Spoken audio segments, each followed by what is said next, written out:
And another door opened, and I went in, and there I beheld the wealthy and the powerful.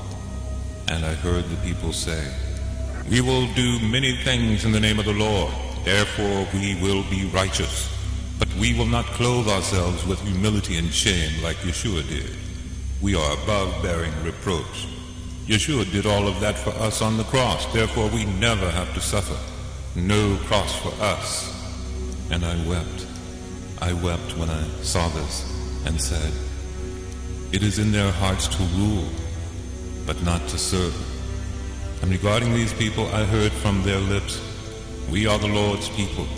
But I saw their hearts saying, "We love the world, and we must always be better than others, and pay attention to me." I saw hidden motives and tickle our ears.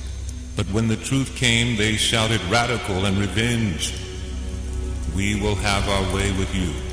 And they threw me out of the place. The Lord showed me the instigator and said, "Demonic." And I pondered these people in my grief, and the Lord said to them, "Because you have despised the small things, and opted instead for the big, behold, you will hear the Lord's voice in the fire, before you hear his voice in the breeze. Who will despise the day of small things?" And as I continued to ponder these people, I contemplated the deception they lived in, and how they bore the fruit of being illegitimate children, and of entering into the sheepfold through another door. And the Lord spoke to me concerning this, and he said, "These are gods that the people have invented through vain imaginings and using my word, twisting it to fit the pattern they desire. Because they refuse to pay the price in order to know the true God, they've had to invent a God that will cater to them. The evidence of this is in the fruit they bear. Those who invent such gods will eventually be given over to them. Do not be surprised how passionately they will defend these gods they've created through their own vain imaginings."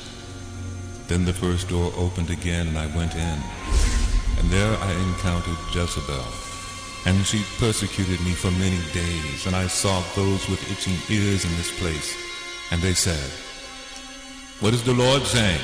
And behold, the newest thing." When the Lord came to them with encouragement, they said, "Yes, yes." But when the hard message came and the cross was shown, they said, "No." And they turned to ice. And I said to myself, what is it with these people? They show interest, but only when the message is easy. Surely they'll be taken captive by a seducing spirit. And the Lord said, "Void of the cross, void of the fire, and void of the spirit, immature perpetual babes grasping, I want, and the Lord is not truly their shepherd." And I grew very weary, and was overcome with fatigue, and the Lord said to me, "Say that which I put in your mouth." So I turned to the house and said, 30 days. And at the end of those 30 days the Lord released me and said, "Run."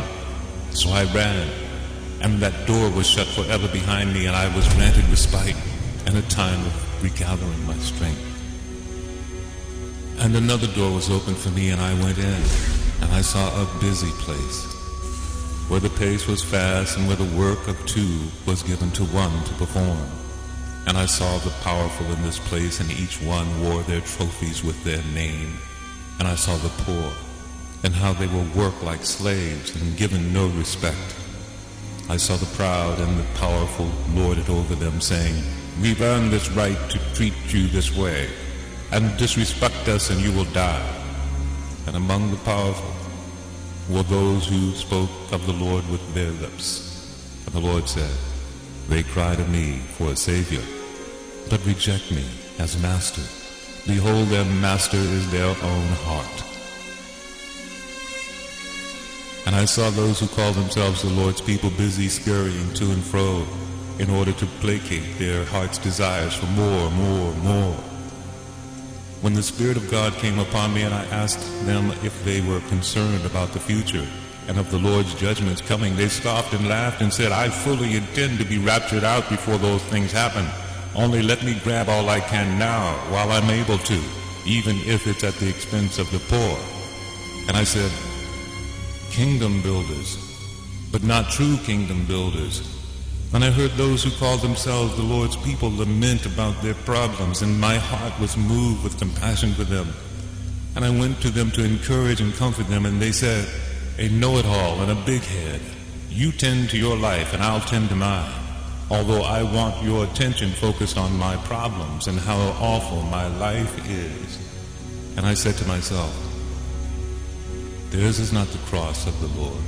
Surely no comfort can be given. And I saw these people stretched out in every direction like the arms of an octopus, the demands of life requiring it so. And I said to myself, confusion and no peace. And I saw them throw heavy yokes on people who were already overburdened, saying, we require it so, and no mercy.